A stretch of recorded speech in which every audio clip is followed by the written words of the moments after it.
Seja muito bem-vindo. No nosso episódio de hoje, estou recebendo Renan Dalzotto. E olha, eu tenho um super orgulho de estar com ele aqui, porque eu acompanhei bastante a carreira do Renan lá atrás, quando começou no vôlei, na geração de prata, ele que deu tanta alegria para nós. É muito prazer que eu tenho Que de bom receber estar você aqui. aqui. Você não tem noção. Estamos Obrigada. combinando já um bom, Que né? tempo, Faz né? tempo, né? É E porque você não está agora, aqui, você está em Florianópolis. exatamente. É. Né? Viajando bastante, mas assim, a primeira oportunidade eu falei, vamos lá. Eu falo Quero que o muito. difícil, Renan, é fazer a pessoa sentar aí. Por quê? Por causa da agenda. As pessoas têm a vida delas, não é fácil. Mas que bom que deu certo. Olha, recebi aqui Renan Dalzotto, que é um dos maiores nomes do vôlei brasileiro, para quem gosta de vôlei, acompanha a história do vôlei. E ele tem um livro aqui, Ninguém é Campeão por Acaso. Eu também concordo. Ninguém é campeão por acaso. São 6 princípios inegociáveis para o alto rendimento. Eu tenho que começar por isso. Vamos conversar. Eu tenho que começar por isso aqui. São 6, só resumindo. Então, Você compilou aqui. Por que você escreveu esse livro? Silvia, olha só, eu tô no voleibol uma vida, né? Então, assim, tem alguns personagens hoje que a história de vida deles se confunde um pouco com a história do voleibol, né? Se você pegar Zé Roberto, Bernardinho, Sim, com tem certeza. tantas pessoas. O próprio Luciano do Vale. Luciano do Vale, Luciano do Deus, vôlei. Foi então, assim, é muito bacana. E o mais legal é que cada um tem uma ótica, cada um vê de um ângulo tudo o que aconteceu nessa história tão bacana, né? Então, a gente sempre faz questão também de toda a garotada que chega em Saquarema, jovem, tudo, que eles entendam um pouco essa história, para entender que aquele centro de treinamento nunca existiu. Eram outros tempos, era difícil as coisas, né? E hoje está tudo Fazer uma muito comparação legal. do que Claro, era, para eles, sim. né, saber que a responsabilidade de vestir uma camisa da seleção brasileira é grande, é um compromisso que ele tem de manter essa história acesa. Então, lá em 2018, eu fiz uma cirurgia bem importante no joelho, uma osteotomia, e eu tinha que ficar 3, 4 meses parado em casa, de molho, né, me recuperando. E foi logo depois do Mundial, que a gente foi vice-campeão mundial. E aí a minha esposa falou, mas você vai ficar 3 meses em casa sem fazer nada, não. Você vai escrever um livro, vai fazer qualquer coisa. Olha que E legal. eu falei, cara, legal, vou fazer, né? Eu comecei a pensar, mas eu não queria fazer um livro simplesmente contando a minha trajetória. Não, eu queria trazer um pouco Do que assim, você aprendeu. dessa vivência, exatamente. Tudo isso. Olhando para trás, assim, o que foi importante, sabe? Qual foram a base que me... E uma coisa que eu gosto de deixar bem claro, quando eu falo sobre isso, é a minha visão, é a minha ótica. Perfeito. Não existe segredo de sucesso, não. Você vai dizer, esse é o caminho. Não, isso foi importante para mim, né? Então eu coloco aí 6 pontos que eu acho que foram fundamentais, né? O primeiro deles que eu descrevo é a paixão. É você amar aquilo que você faz. Isso dá longevidade, isso sabe, dá aquela pegada a mais de não desistir, de correr sempre atrás do seu sonho. Então e isso tem uma sintonia muito grande com o mundo corporativo, que hoje assim, é uma coisa que eu Vale adoro pra fazer, tudo. dar palestra, né? Que é uma preocupação dos grandes líderes, é fazer com que os seus colaboradores se sintam bem dentro da empresa. Ter paixão pelo que faz. Paixão por aquilo que faz, né? Então muita gente fala assim, que jogar contra o Brasil é incrível, porque o Brasil não larga o osso nunca, está sempre ali lutando, e é isso. Os garotos que estão ali na quadra, eles amam defender o Brasil, sabe? É uma coisa assim, incrível. Então, primeiro ponto, eu acho que é esse, né? E é uma missão dos líderes também despertar isso na garotada, né? Sim. Não fazer aquilo lá ser um sofrimento, mas ser também prazeroso. O segundo é a capacitação, é o treinamento. Ou seja, eu amo aquilo que eu faço, mas, meu amigo, tem que arregaçar a manga e trabalhar muito. Então, o treinamento, aí eu conto aí várias histórias de quanto a gente treinou na vida toda. Aí Aí, você né? dá os seus Pra chegar, exemplos. como vários é que foi. exemplos, Tá. exatamente. A outra é a renúncia. Porque, às vezes, a gente quer, mas não está disposto a abrir mão de uma série de coisas, né? E, infelizmente, no alto rendimento, vai ter momentos que você vai ter que fazer algumas escolhas, né? Muitas vezes ficar longe da família, ficar longe dos filhos, ou longe dos pais, perder final de semanas, viagens longas, enfim, vai ter que abrir mão disso. Então, você tem que saber que isso vai fazer parte da sua vida, não dá para ter tudo, né? Em prol de um sonho, você vai ter que entender isso. A outra é a ousadia. Eu acho que o vôlei sempre deu grandes exemplos de ousadia, e talvez o maior de todos foi um jogo idealizado no Maracanã pelo Luciano do Vale, pelo Nussmann, pelo Braquinha, enfim, pelos aqueles líderes que estavam tocando o voleibol que faziam um jogo, um desafio internacional entre Brasil e União Soviética no Maracanã. E todo mundo tinha um medo danado, porque falava, o Maracanã cabe em mais de 120, 140 mil pessoas.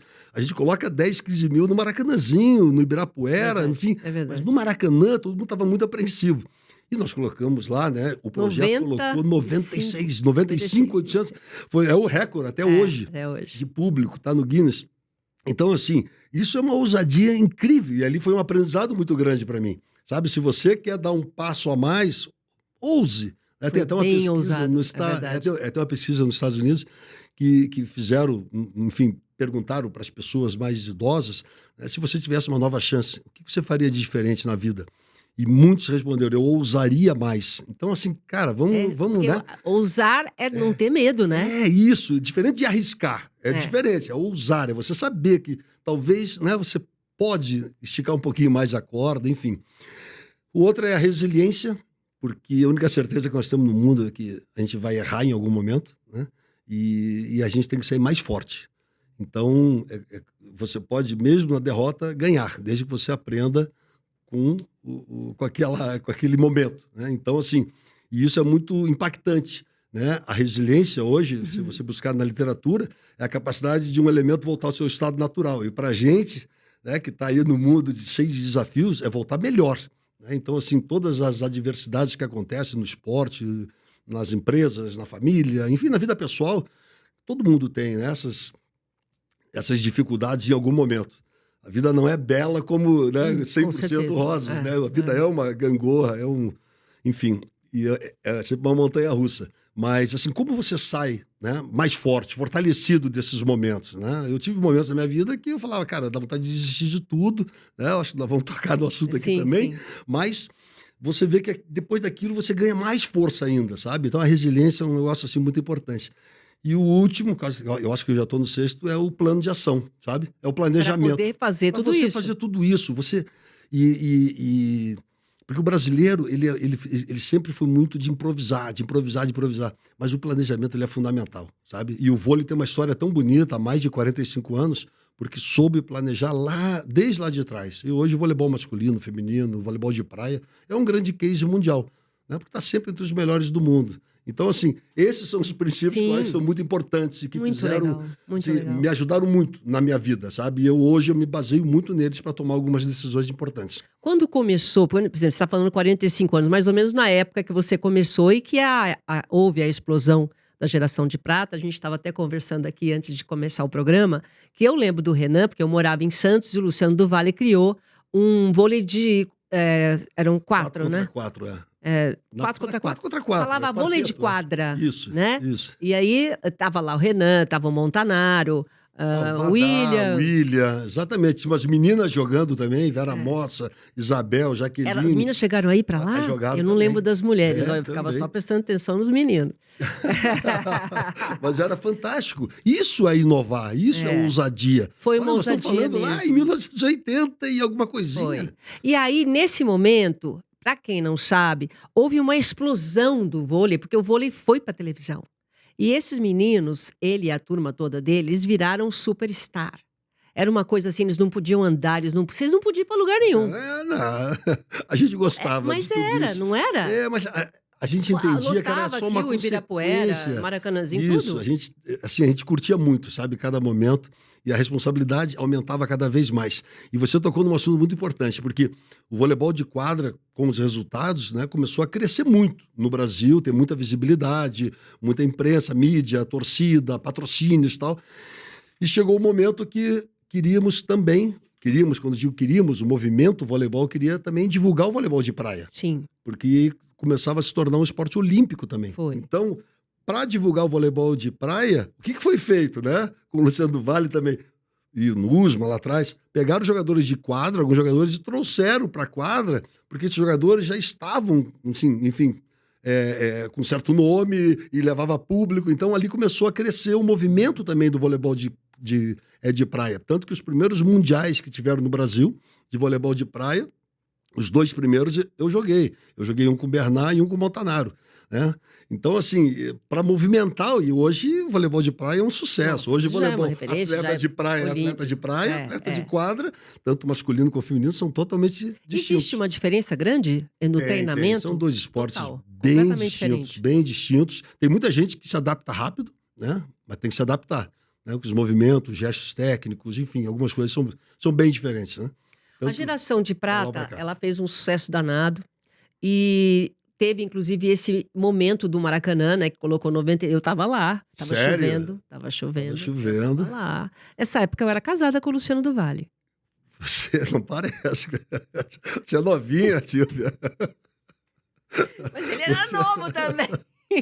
Cara, Caramba, eu ele era lembro, novo. eu tenho a entrevista dele gravada após jogo. Nossa, ele falando. Emocionante. Só faltou falar, vão ter que me engolir. Né? Só faltou falar isso, mas ele eu foi um tenho gentleman. isso. Ele foi É. fantástico. É até legal a gente colocar. Realmente com você, que nos acompanhou, que nos prestigiou, que torceu, e a você que realmente torceu para que não saísse o evento, para você que achava que o voleibol não caberia dentro do Maracanã, e para você que realmente não acreditava no esporte brasileiro. Para você que prestigiou, eu só poderia contar com essa condição de fidelidade. Para você que não estava prestigiando, eu acredito que a partir de agora a gente tem um diálogo mais aberto, um diálogo mais tranquilo, porque afinal de contas nós todos estamos trabalhando pelo esporte brasileiro. Muita gente disse que esse jogo era um caça-níquel, muita gente disse que nós estamos inventando. Nada disso é verdade. Esse jogo economicamente era até inviável, mas o importante era marcar o dia 26 de julho de 1983 com uma partida que mexesse não só com o público, mas com a imprensa do mundo todo que esteve aqui, mostrando que o Brasil hoje está se projetando cada vez mais no cenário internacional. Nós encerramos esse primeiro grande desafio. Novos virão. Nós estaremos sempre ao lado do esporte brasileiro. Com chuva, sem chuva, com bondade, com maldade, com o que quer que seja. Estaremos, sim, acredite naquilo que estamos dizendo. Tenham todos um bom dia e amanhã tem mais. Hoje tem mais. Parque São Jorge, Sul-Americano. Ali foi um aprendizado também para vocês, quando você Muito. viu, por exemplo, os russos colocarem lá, todo mundo se Muito. unindo por um evento, Muito. debaixo de chuva. O que Eu você vou, aprendeu ali? eu vou te provar que o evento foi mais importante que o jogo. E eu vou dizer o porquê. Esse jogo estava marcado, e eu tenho ingresso até hoje. Eu tenho ingresso Que até legal. hoje. Ele estava marcado para o dia 19 de julho de 83. Por que eu tenho ingresso, mas era o dia do meu aniversário. Dia 19 de julho. Dia 19 de julho. E choveu muito na semana, muito. Ele foi cancelado, passou para o dia 26. Dia 26, uma semana depois. E ok. E a nossa preocupação era enorme, né? Será que vai vir público? Será que não sei o quê? E começou a chover naquele dia também. Choveu também. Muito. E eu lembro que entraram, né? Número 1, Bernardinho, 2, Xandó, 3, Badá, 4, Montanaro, 5, Rui, 6, Renan. Quando eu entrei, eu li aquilo, falei, cara, que é isso, né? Onde que o vôlei tá chegando? Que loucura aquilo. Mas que loucura, uma quadrinha pequenininha no meio do Maraca, né? Aquele negócio todo. E aí começou a chover mais ainda.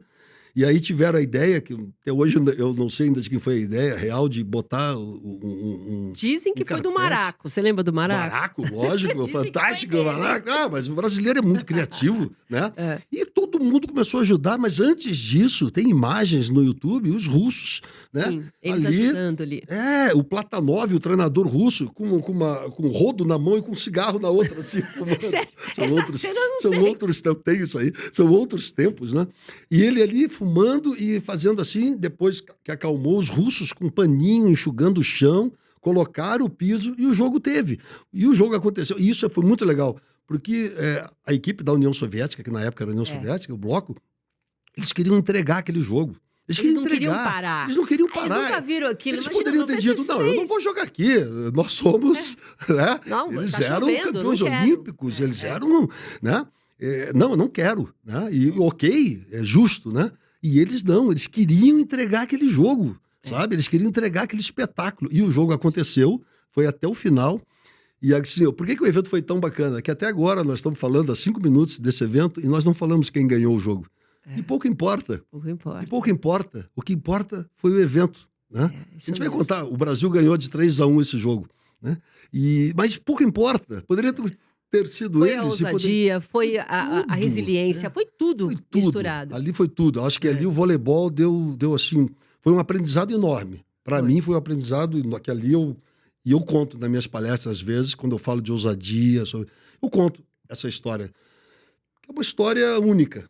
Não tem. E tinha lá, né, os famosos saques, né? Você era Desculpa, o Bernard com o Jornada, né? E o teu era o Fundo do Mar. Viagem ao Fundo do Mar. Montanaro, o Ilha também sacava. E vocês foram uma geração precursora, uma geração que foram, há muito tempo, influência para essa nova geração, porque depois não teve mais, né, assim, os ídolos. Porque assim, vamos lá. Um pouquinho, mas vocês ficaram marcados na história. Mas assim, vamos lá. Eu tive alguns ídolos, né? Como o Moreno, por exemplo, né? Antes da minha, que ele infelizmente não continuou. Ele parou de jogar depois dos Jogos Olímpicos de Moscou, que eu participei também, foi minha primeira Olimpíada. Então ali tinham grandes jogadores também, que infelizmente, por um motivo ou outro, eles não conseguiram resultados. Eu fazia parte, nós não conseguimos resultados, né? E depois de 80, aí, assim, uma boa parte parou, mas tinham grandes jogadores ali. O Moreno, nosso saudoso suíço, enfim, Celso Calache, não dá nem para citar todos aqui, que, né, o Bebeto jogava também lá atrás, saudoso Bebeto de Freitas. E, enfim, mas daí veio uma geração que comprou uma ideia também de... Então, mas o plano começou lá em 77, com o Mundial Juvenil no Rio de Janeiro. E desde lá começou, então, a se já, né, deslumbrar, quem sabe, uma medalha olímpica em Los Angeles, em 84. Então começou todo aquele planejamento e foi muito legal, porque em 81 já veio o primeiro resultado, foi uma medalha de bronze, a primeira vez que subia numa Copa do Mundo. 82, a gente foi campeão do Mundialito no Maracanãzinho e vice-campeão mundial. Em 83 teve o jogo do Maracanã, foi campeão pan-americano. E 84 culminou com a medalha olímpica, uma medalha de prata, que foi a primeira de esportes E você sabe coletivos. que eu entrevistei o Domingos Maracanã, há um tempo atrás, e ele falou assim, Silvia, sabe por que nós perdemos aquele jogo? Nós somos prata? Eu falei, por quê? Me conta que eu quero saber. Sabe o que ele falou? Ele falou o seguinte, ele falou que quando vocês chegaram, os americanos já estavam com uma tecnologia de computador, já tinham estudado todos.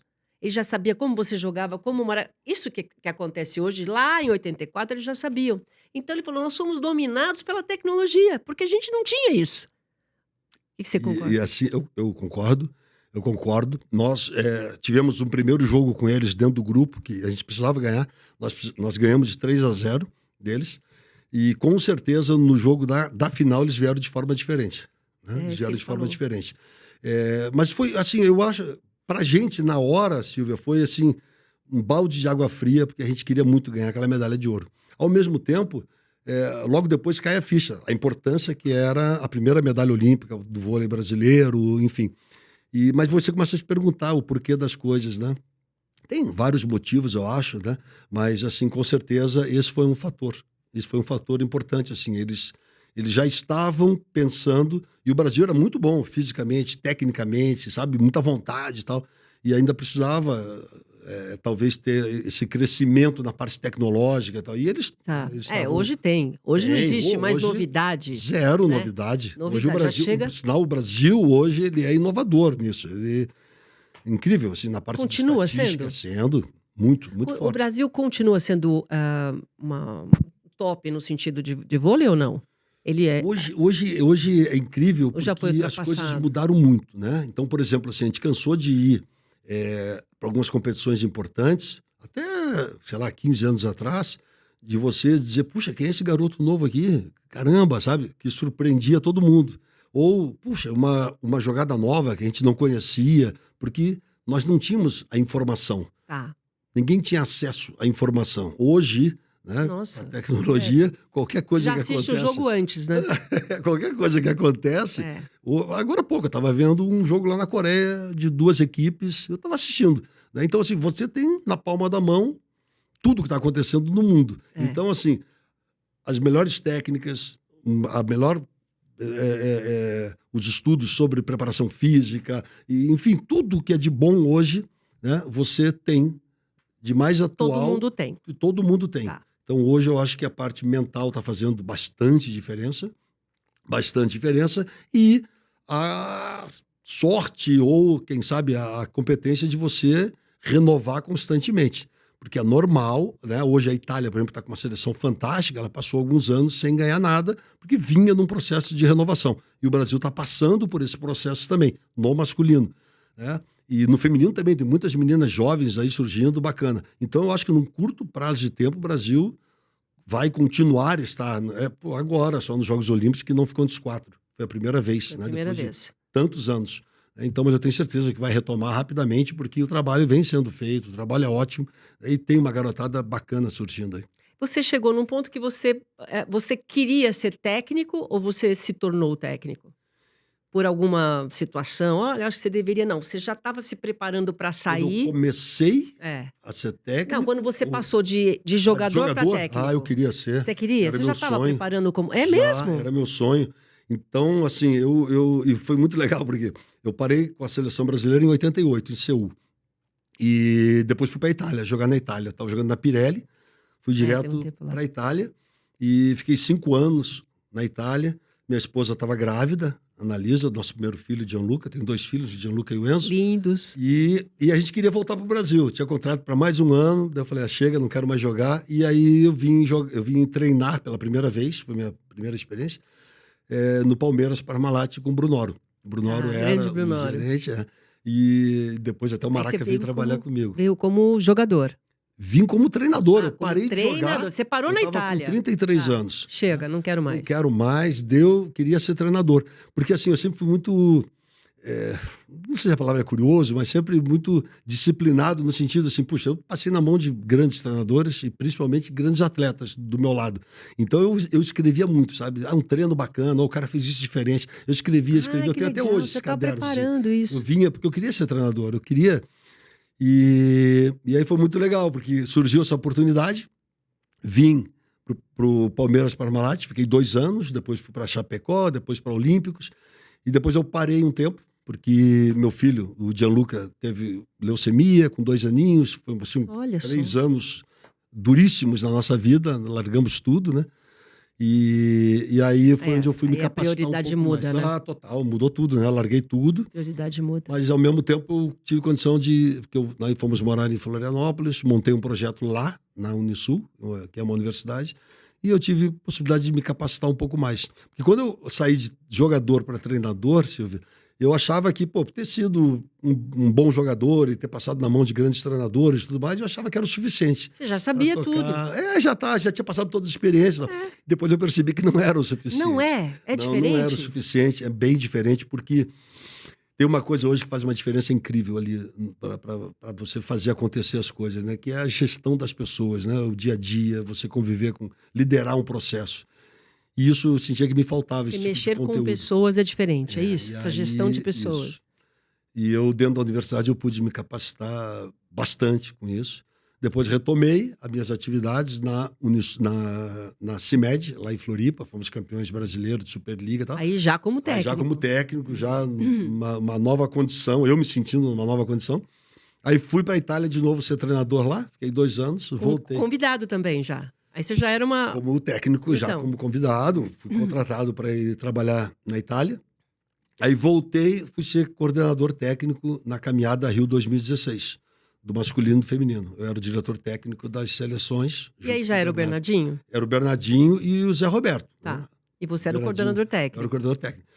Daí acabaram os Jogos Olímpicos do Rio 2016, o Zé Roberto renovou e o Bernardinho, no final do ano, né, comunicou que não ia continuar. E aí o presidente me chamou e falou: olha, você é o cara que está dentro do processo, nós precisamos Nossa, de e você aí? aqui. Não, peraí. Agora Não, eu não você queria. técnico da seleção. Última E aí? coisa, eu quando acabou a Olimpíada, eu pedi demissão da CBV e fui para Florianópolis, porque nós tínhamos uma empresa em Floripa de planejamento financeiro, de inteligência financeira, que minha esposa, assim...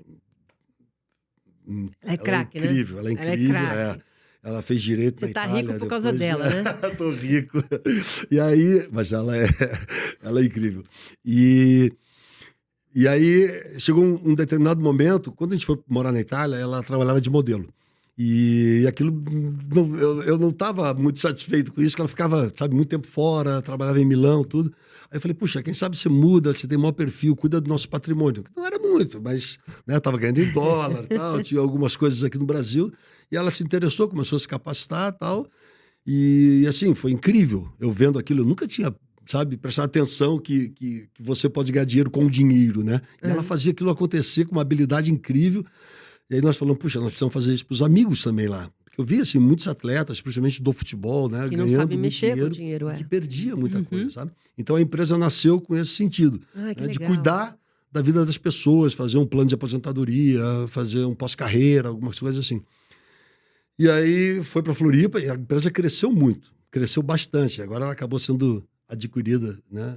Inclusive por um cliente. Na época do Covid, quando eu estava internado, ela vendeu a empresa. Enfim, e aí ela se dedicou extremamente àquilo. E eu queria trabalhar na empresa também. Então, quando acabou a Olimpíada, eu pedi demissão e fui embora. Aí quando o Bernardo desistiu, o presidente falou, Renan, a gente quer que você assuma. Eu falei, mas de jeito nenhum, imagina assumir depois do Bernardo.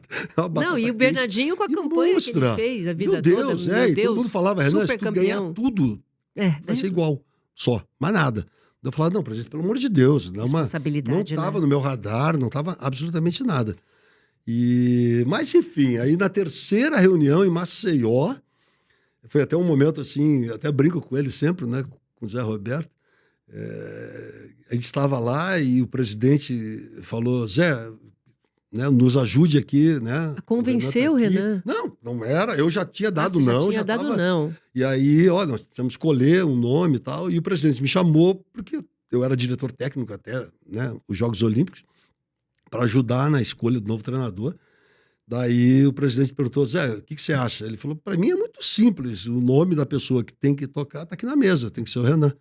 Aí eu olhei e falei, poxa, eles combinaram isso. É, eu falei, né? Mas não. Caí numa cilada aqui. Numa cilada. Eu falei, não tá no meu radar, eu tô em Floripa, né? Eu tô bem lá, tudo.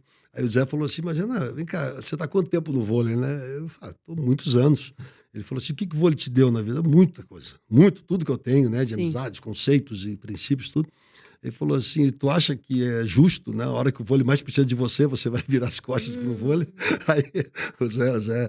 Aí eu falei, caramba. Nossa, ele pegou pesado, meu Deus do céu, Aí eu saí dali, eu falei, eu preciso fazer uma ligação para ver se eu quero, né? Liguei para minha esposa. Para ver se eu quero é ótimo. Ana, olha só. Analisa, eu quero, Analisa. Aí eu falei, olha só, pela primeira vez eu tô, né? O que eu faço, sabe? Eu não sabia, estava muito em dúvida. Aí ela falou, Renan, tu sempre teve convicto de que tu não queria. Pela primeira vez eu tô vendo você em dúvida. Se você tá em dúvida, vai viver essa experiência, sabe? Faz, né?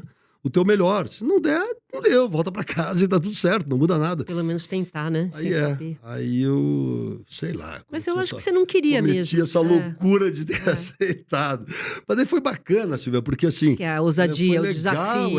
Assim, porque eu entrei na seleção, muita gente fala, puxa, que legal. Cara, era uma missão.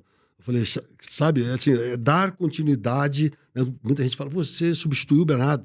Bernardo é insubstituível. Não, ninguém substitui. Né? Eu estava tentando ali, quem sabe, fazer próximo ao que ele fez. Então, eu entrei em janeiro de 2017. Aí, em 2017, a gente foi vice-campeão da Liga Mundial, campeão da Copa dos Campeões no Japão. Em 2018, vice-campeão mundial, que foi muito legal. Muito bons resultados. 2019 foi o melhor ano. Foi o melhor ano, ganhamos quase tudo, né? Culminando com a Copa do Mundo. A gente foi campeão invicto. Cara, a última competição da Olimpíada. Olimpíada em 2020, em Tóquio. E aí, 2020 começou e parou o mundo, né? 2020, nada aconteceu. Veja bem, você estava indo num crescente, você estava ganhando tudo. Às vezes eu fico pensando, sabe, o Renan, o que acontece lá em cima? Ele fala assim, peraí, tá tudo muito direitinho, tá indo tudo muito bem. Deixa eu dar mais um desafio para você. Vamos dar uma... Deixa eu colocar um molho, um tempero. No meio disso tudo, você teve um momento muito difícil na sua vida. Teve. 2020 aí parou. E assim, a pegada, o time estava tão fechado. Pois é. Os jogadores chegavam e falavam assim, 2020, como é que tá aí em Floripa? Eu falei, cara, Está proibido isso, mas não está fechada a cidade ainda. Estamos indo para ir treinar. Os jogadores de seleção iam para Floripa por conta própria, continuar treinando, porque se abrisse, eles queriam estar bem. Sim. Então, assim, o comprometimento dos atletas era incrível. Nossa. Era incrível. Só que depois fechou tudo, parou o mundo. Né? Parou total. Aí, em 2001, retomamos 2021. As atividades. No dia, acho que foi dia 5 ou 6 de abril. E era uma segunda-feira. E dia 7 para 8 eu comecei a ter febre, lá em Saquarema. Comecei a ter febre. Fiquei isolado. E a Ana preocupada. Mas aí já estava aberto? Oi? O mundo já tinha aberto? Já estava tendo competição. Tá. A Superliga, as finais da Superliga aconteceram em Saquarema. Sabe, estava começando a ficar em bolha. Ficava lá dentro, ninguém saía, ninguém entrava. E a gente começou a treinar lá, que os Jogos Olímpicos tinham passado para 2021. Nós começamos a treinar numa terça-feira, numa segunda. Aí na quarta comecei a ter febre, quinta, e fazia teste, não acontecia nada. Sexta, aí a Ana falou, tô indo aí te buscar. Eu falei, mas não é, eu tô fazendo teste, não é Covid. Não tá dando. Tal. Aí ela falou, Dani, eu tô indo aí te buscar e tal. Aí tem hora que a gente só obedece, né? Tá bom.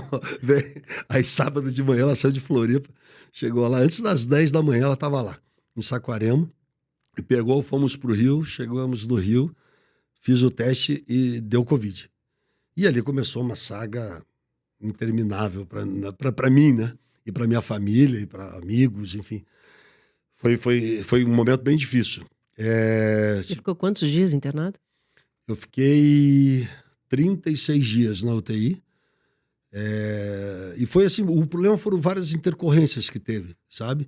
Eu internei dia 16, aí dia 18 para 19 eu passei muito mal, assim, mandei uma mensagem para ela pedindo socorro. Esse passar mal é não poder respirar? É isso? No dia que eu entrei, me botaram na maca, ela estava comigo, meus filhos estavam em Floripa, né? E é muito ruim, assim, é uma sensação terrível. Você vê eles entregando no saquinho as tuas roupas, tudo, né? E ela pediu para eu ficar só com o celular e com óculos. Aí você vai para dentro, e quando eu fui entrar, eu falei para ela, poxa, eu tô com uma sensação ruim, eu não tô legal, sabe? Ela falou, não, para com isso. Que medo. E aí entrei... Porque a gente só tinha má notícia naquela época. Pois é, e eu sabia, né, que tinha uma estatística lá, que todo mundo que entubava grande... Exato, percentual já era enorme de óbito. E aí passaram-se 2 dias, aí botaram uma máscara em mim. Ai, que medo. O oxigênio bombando para dentro. Só que chegou uma hora que não entrava mais o oxigênio, eu não conseguia respirar. Eu não entrava.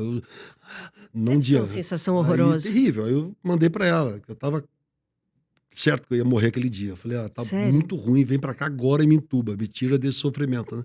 E eu apaguei, não lembro de mais nada. E aí foi terrível. Nesse primeiro dia, né? Depois a família me contando que foi o dia mais tenso para eles, porque me apareceram várias trombos, né? Várias tromboses, e a maior delas numa artéria femoral, aqui, do lado esquerdo, onde teve perda total da perna, assim, de circulação, tudo. E teve risco ali até grave que foi? Aí tiveram que operar e ela teve até que dar o consentimento porque tinha o risco de amputar a perna, porque já estava... Nossa, Renan! Ela ficou desesperada, foi terrível. Mas daí, como, enfim, era muito grande, resolveram só tirar e botar um stent. O fato de você ser atleta ajudou? Eu acho que sim, principalmente na recuperação. Porque precisa do músculo. Na recuperação, sim. Né? Mas ali, naquele processo, foi muito intenso, Silvia. Foi muito... Assim, eu fico pensando depois o que a minha família, enfim, todos ali passaram, né? Acompanhando tudo isso. Porque a primeira intubação, o risco grande foi esse. Aí depois passou uma semana, 8 dias, sei lá quanto tempo foi exatamente. Eu tenho tudo escrito, mas eu não... Aí teve a primeira extubação. Aí eu estubei e acabei pegando uma infecção hospitalar, né? Que chama KPC. Que, assim, se eu fui buscar, é a terceira mais agressiva do mundo. E aí também foi terrível, uma semana, 8 dias, 10 dias. E aí a minha esposa fez até assim, juntou vários médicos, hematologistas, tal, que a gente conhecia da época do Gianluca, tratamento da leucemia dele, né? Eles foram muito importantes, a doutora Margarete Dalcomo, enfim, vários médicos, nosso médico lá da seleção, doutor Malzac, enfim, todos Os médicos foram excepcionais e foram muito importantes. O doutor Zé, que foi o meu intensivista. Enfim, e aí, ok, eu acabei recuperando e tiveram vários momentos que eu me vi morto. Eu passei, sabe, pelo menos 2 momentos que eu me vi morto. E Você se viu mesmo? É uma vi. coisa assim... Durante esse segundo momento, teve um episódio que eu comecei a ter muita febre, então a temperatura muito alta, aí botaram um colchão embaixo de frio, né, gelado, e a temperatura baixou demais. E aí, ainda bem que minha família estava ali, porque eles estavam testando a UTI humanizada. Eu já não estava mais na UTI do Covid, estava na UTI normal. E eles viram, eu estava lá tremendo todo, né? Ali eu saí e me vi, e eles abraçados em mim, tirando... Sério? Ali... Experiência. Foi assim, bem terrível. Aí acabou, eu me recuperei tudo. E aí no dia que eu ia estubar novamente, né, eles voltaram no hospital para acompanhar. Mas daí eu tinha passado mal um dia antes, tiveram que me dar aqueles...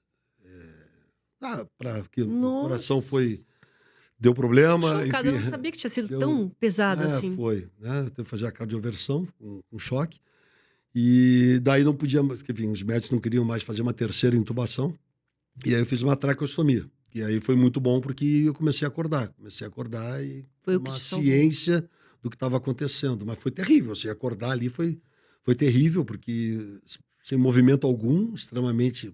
Perdeu os movimentos? Perdi totalmente, tudo. Você teve que recomeçar do zero. Tudo, perdi tudo. Reaprender a andar. Tudo. Tem, inclusive, né, uma foto que você mostrou, você bem magrinho, perdeu quantos quilos? Eu perdi mais de 30. 30 ali, quilos. Naquele momento, né? Porque muita gente pergunta, quantos por cento do pulmão? Eu não tinha como me tirar para fazer uma tomografia, para ver, sabe? Eles estavam apagando incêndio, todo dia tinha alguma coisa. Então, assim... Você pensa o quê, assim? Será, tipo, não sei se que tipo de religião que você tem, você conversa com Deus, você fala, o que aconteceu? Você fez uma análise do que aconteceu? Você achou que você foi testado? Era alguma coisa para você aprender a mais? Quando você dá suas palestras, o que você fala em relação a esse episódio? Porque é muito forte. Foi muito intenso. Foi porque a minha família viveu momentos de drama, até assim, a matéria que saiu, né, no Fantástico sobre o caso, o médico relatando realmente que tiveram vários momentos de óbito e que sempre me recuperei. E teve a minha experiência de quase morte mesmo, sabe? Principalmente no momento em que eu estava com meu pai e com a minha mãe, sabe? Em um lugar estranhíssimo. Aí depois a minha avó me tirou dali, me levou para um lugar mais alto. Você teve essa experiência também? Total, estava com eles. Teus pais que já faleceram, e você teve essa experiência. Eu tinha uma ligação muito forte com a minha avó também, e ela me pegou, me levou para um lugar mais alto. Aí começou a aparecer uma série de reportagens bem atuais, né, dizendo que eu tinha morrido, e ela me mostrando aquilo, que eu tinha morrido, que eu tinha partido, tinha deixado esposa e 2 filhos, aí falava da minha carreira, contando tudo. E incrível, inclusive em italiano, porque eu tenho uma ligação muito forte com a Itália também. Aí quando eu vi aquilo, eu falei, puxa, então, ok, eu morri. Okay, eu morri. Eu aceitei, eu tava... E ali eu já estava bem mais leve, bem mais tranquilo, sabe? Só eu e a minha avó. E aí foi quando apareceu a Ana Lisa pegando minha mão... Te chamando? Assim, me puxando. Da hora eu tomei um susto. Eu falava assim, o que você está fazendo aqui? Você não pode estar aqui, vai embora, tá? Olha. Só que, e aí tinha uma coisa muito... Você estava inconsciente, né? Uma coisa totalmente inconsciente, totalmente. E uma coisa muito, muito forte é que ela estava só assim, meio corpo, né? E o resto era uma cauda, mas que brilhava demais, assim, me chamava atenção, assim, era brilho puro, assim, uma luz muito forte. E a minha avó me soltou, eu fui com ela. Fui embora e acabei acordando no hospital, só que na minha cabeça eu tinha morrido. Então, quando eu acordei, a primeira sensação que eu tive, né, quando eu acordei, que eu vi meus filhos e ela, era que eu estava tendo a chance de me despedir deles, porque eu tinha morrido. Eu falei, puxa, estou tendo a chance. Entendi. Fiquei até feliz, tipo, agradecendo. Que bom eu poder ver eles novamente, porque eu não tinha visto meus filhos e tal. Só que depois eu percebi que eles vieram, começaram a me pegar, né? Puxa, o pai está aqui, está acordando e tal. Eu comecei a perceber que eu estava ali. Daí eu fiquei alguns dias sem dormir, porque eu não queria Nossa. voltar, com medo de voltar, né? Então foi assim, foi terrível. Foi uma Tipo assim, eu tô negociação aqui, eu não quero comigo mais mesmo. voltar para lá. Eu não podia falar, porque eu não podia me comunicar, que eu estava com a tráqueo, que alguns dias sem...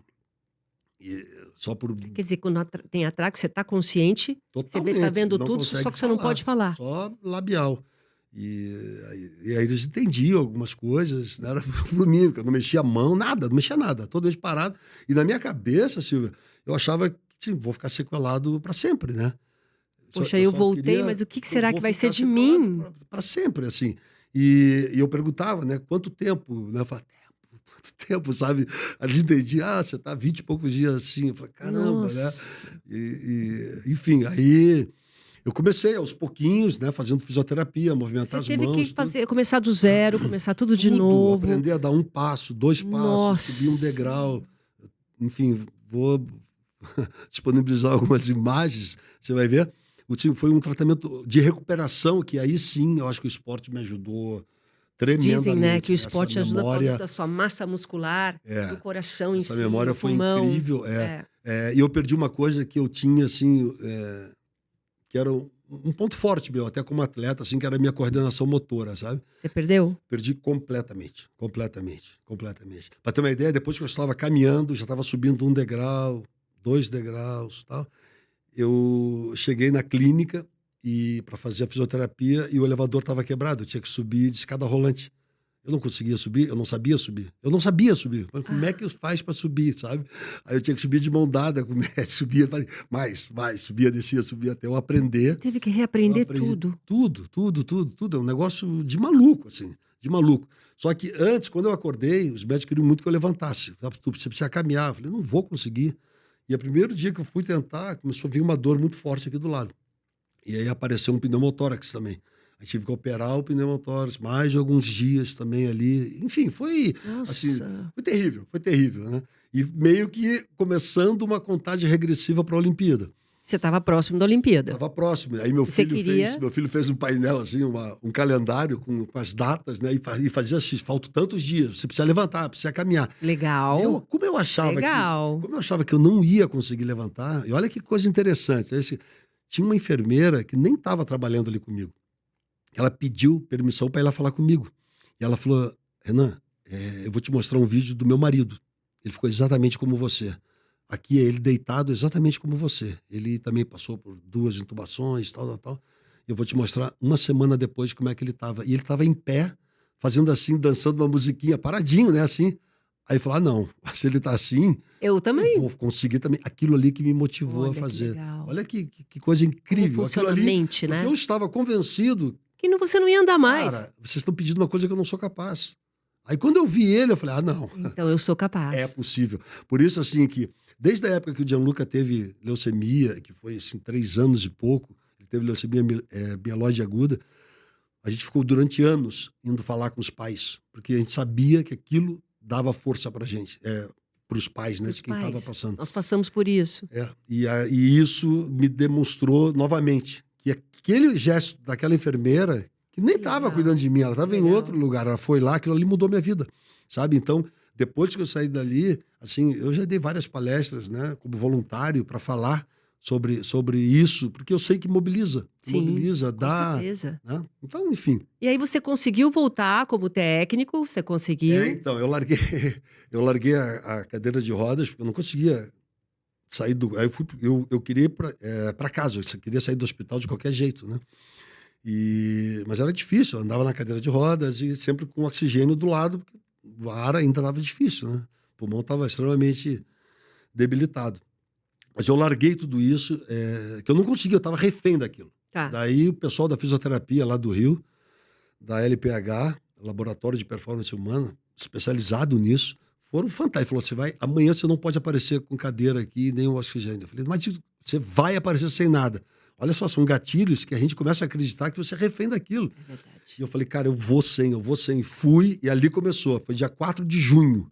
E eu comecei meu tratamento. 4 de junho? 4 Você de começou junho. intensivo ali para E poder dia 11 de julho, eu estava embarcando. Nossa, que vitória. Extremamente debilitado, fraco, mas... Eu sei, mas você estava lá. Eu queria muito estar lá com eles. Muito, uma vitória pessoal As pessoas, você foi acolhido pelos atletas, por todo mundo? Muito, assim, muito. Os atletas foram... Tanto que ficamos em 4º lugar, né? E, assim, vários foram falar comigo chorando. Máximo, né? Pedindo desculpa, porque não conseguiram, sabe? Cara... Falei, tipo assim, a gente queria fazer isso por você. A gente queria ter vencido por você. É mesmo? Pedindo, chorando. Sabe? Foi muito legal. Foi emocionante. Eles te deviam isso, né? E aí, né? quando nós não vencemos a medalha, ficamos em 4º lugar, eu falei, cara, eu vou classificar o Brasil para a próxima Olimpíada. É a minha missão, eu vou classificar, mas depois chega. Não dá mais, sabe? Eu precisava me recuperar. Você ainda se colocou como desafio classificar para a próxima, e você classificou. Graças a Deus. Uma missão duríssima. A missão era classificar o último jogo era nós e Itália. Só passava um, né, para ir para a Olimpíada, porque a Alemanha já estava classificada. E ficou nós e Itália. Quem ganhasse passava para a Olimpíada. Senão teria que jogar toda uma outra classificatória. E nós ganhamos o jogo daí 3-2. Aí dentro da quadra eu peguei... E um dia antes, ninguém sabia que eu ia pedir demissão. Ninguém. Só a minha esposa, meus 2 filhos. E no sábado à noite, eu chamei o presidente da CBV, que é o Radamés Latari, e comuniquei ele. Ele falou, não, você não vai fazer isso. Eu falei, vou. Você conseguiu o mais difícil, classificar. Eu quero classificar o Brasil e vou pedir... Mas e se você não classificar? Você vai ser culpado. Eu falei, não importa, é minha missão, cara. Eu tô fazendo o meu melhor. Sabe? Mas eu vou classificar. Eu falei pra ele, eu vou classificar. Mas daí você vai mudar de ideia. Eu falei, não vou mudar de ideia. Tá decidido, eu preciso cuidar de mim agora. Eu preciso... E foi o que eu falei daí ao vivo. Eu falei, olha, é uma recomendação familiar, mas médica, que eu preciso. Estou indo para o fundo do poço, sabe? Eu preciso me recuperar mentalmente, fisicamente. E foi um ano fantástico para mim esse ano, foi muito legal. Pô, durante o pré-olímpico eu jogava medicado. Nossa, 7 a 7 eu tinha que que tomar guerreiro, Renan. Remédio, porque você é muito pulsação, forte. Silvia, no quarto, depois do treino ou depois do jogo, banho tomado, relaxado, eu olhava meu relógio, a pulsação, 125, Nossa. 130. As mãos eu não sentia, tudo dormente, sabe? Deus, foi sobre-humano o que você fez. Eu falava, Renan, sai agora, no meio da coisa. Eu falei, não posso, eu vou até o final, sabe? Mas daí... Foi uma história... Eu vou te dizer, você escreveu esse livro aqui, muito bacana, muito obrigada. Mas você tem que escrever outro, porque isso que você me contou aqui é roteiro de filme. É ou não é? Esse é um roteiro de filme, de verdade. De verdade. O que você contou aqui, tudo que você passou. Isso tô falando sério, hein? Não, é legal. Pô, tá mais vindo de você, mas eu não consigo responder a tua pergunta, o porquê das coisas, sabe? A gente fica se perguntando. E hoje eu sei que eu tenho muita coisa para fazer, assim. Tô com muita vontade de fazer. Porque agora você trocou de papel, né? Agora a Analisa vai lá trabalhar. Isso cara, eu tô tão feliz com isso. Ele trocou de papel agora. Eu tô tão feliz com isso, porque nós estamos 36 anos casados. Ela tinha 17 anos. Ela, quando foi morar comigo na Itália, ela largou uma faculdade aqui. Então foi a primeira vez que ela abriu mão de alguma coisa. Ela largou a faculdade para ir morar comigo. Claro, ela novinha. Aí fez faculdade na Itália, voltou para o Brasil, se formou aqui em administração, fez MBA e pós-graduação em mercado de capitais. Ela se capacitou muito. Ela abriu uma loja no Shopping Ibirapuera, aí nosso filho teve leucemia, ela fechou a loja para cuidar do nosso filho, porque alguém tinha que trabalhar e deu prioridade para mim trabalhar. A gente mudando de cidade sempre, ela cuidando das coisas, sempre ela se dedicando muito. Mas tem um lado bom das coisas. Ela foi mãe jovem, né? Nossos 2 filhos. E como ela sempre se capacitou muito, depois que nós montamos a empresa, ela se tornou uma grande empresária. Uma grande empresária. A empresa, sabe, cresceu muito, acabou sendo adquirida durante a minha internação. Até foi uma das primeiras coisas que eles me falaram. Tem uma novidade. A empresa foi comprada, tal, né? Porque ninguém sabia, tipo assim, se eu morresse, ia travar tudo, era um negócio de maluco, né? Eu era sócio, enfim, e vendeu super bem, então ela fez um grande negócio e ela começou a se capacitar para ser conselheira de empresas, né? Da mentoria, essas coisas. Isso, da mentoria, tudo. E hoje ela é conselheira de 5 empresas, assim, bem grandes no Brasil, e faz muito bem isso. E eu hoje me especializei. Eu lavo uma louça como ninguém.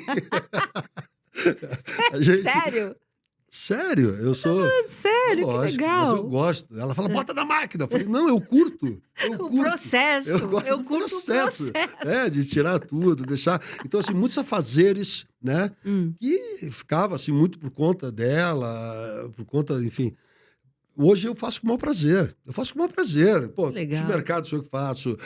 Sim, ela faz muitas coisas ainda também, porque coisa que ela é craque, ela faz rápido.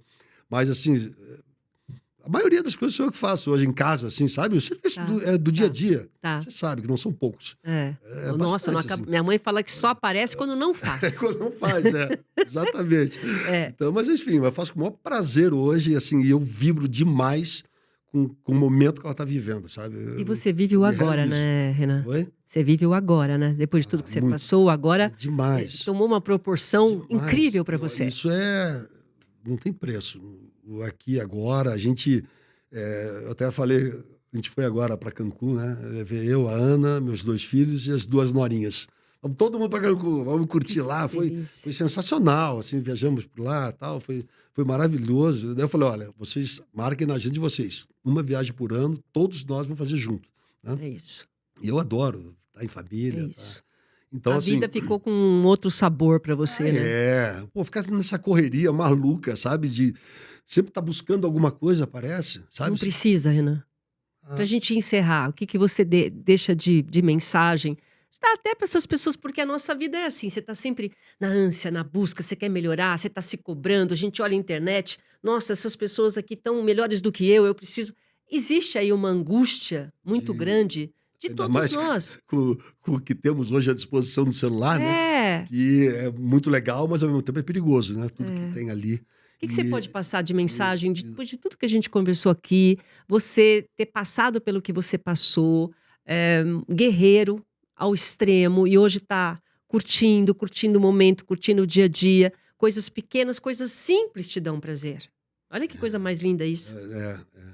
Eu vejo assim, a gente naturalmente é um pouco do ser humano ainda, que é sempre ter comparações, né? E às vezes para de se olhar e perceber tudo que já construiu. Claro que tudo que a gente se propõe a fazer, cara, faça de coração, né? Com paixão, tudo aquilo que você...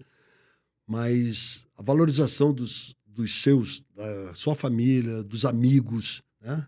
Amizade é uma coisa maravilhosa. Cara, eu tenho fotos aqui de amigos indo me visitar lá e querendo fazer alguma coisa por mim, sabe? Querendo fazer, estando ali. Eu tenho um amigo que pegou voo e falou assim, eu vou aí para dar 2 treinos para você. Só isso, sabe? Uma coisa assim que não tem preço. Fala, caramba, sabe? É verdade. Então, assim, e hoje eu não perco tempo com coisas fúteis. Eu quero fazer coisas que sejam prazerosas, né? Para mim e para os outros também. Eu aprendi a ser tão feliz quando as coisas acontecem para mim de forma positiva, quando acontece para as outras pessoas que eu gosto também. Porque às vezes a gente fica só naquela de quero mais, quero buscar, quero, né? E para de olhar o nosso entorno. Então, eu sempre digo isso e gosto de falar, a nossa vida, cada vez mais, ela é uma história. Né? E todo mundo, eu acho, que poderia pegar um microfone e contar a história da sua vida. Todo mundo tem uma história, todo mundo tem uma história. Verdade. Né? Só que essa história ela tem que ser escrita por nós. Né? Não deixa ninguém escrever por você, não. E já que a gente tem que escrever, vamos tentar escrever a melhor história possível. E é a minha missão agora, né? Nessa reta final aí, que eu estou com 64, 65 anos. O que você pensa eu tenho um plano. Lembra dos 6 princípios? Eu tenho um planejamento aí para os... eu quero fazer muitas viagens ainda com a minha família. Eu adoro viajar. Curtir mais com a família. Com a família, sempre. Nós temos como plano uma viagem por ano com a família toda, uma viagem por ano só eu e minha esposa. No vôlei, não mais. O vôlei, questões de oportunidades, mas tem que valer muito a pena agora. Assim. E tem que encaixar o todo, sabe? Tem que encaixar o todo. Não tem a menor possibilidade assim, olha, apareceu uma coisa muito legal para mim. Não. Vou largar minha família e vou... é legal para nós esse caminho. E eu aprendi uma coisa com a Ana. A Ana era muito jovem. Legal pra caramba. Ela era muito jovem, sabe? E ela falou um negócio. Puxa, eu li um livro uma vez que ela chamava Viagem a Ixtlan. Que eles falavam o seguinte: todas as grandes decisões que você tem que tomar na vida, faça uma pergunta. Esse caminho tem coração? Se tem coração, ok. Se não tem coração, não vale a pena. Não vale a pena. Deixa pra lá, sabe? Então, eu mais do que nunca, hoje, eu pergunto sempre, né? Esse caminho tem coração para todos nós? Tem, vale a pena. Se não, ok. Olha, muito obrigada, viu? Obrigada, que delícia. Prazer enorme, você não tem noção como é bom estar aqui com você. Que delícia. Falar um pouco das histórias, né? Foi muito bom. Legal. Obrigada. Obrigado pela oportunidade de você. Muito obrigado pela sua companhia e até o próximo episódio. Tchau.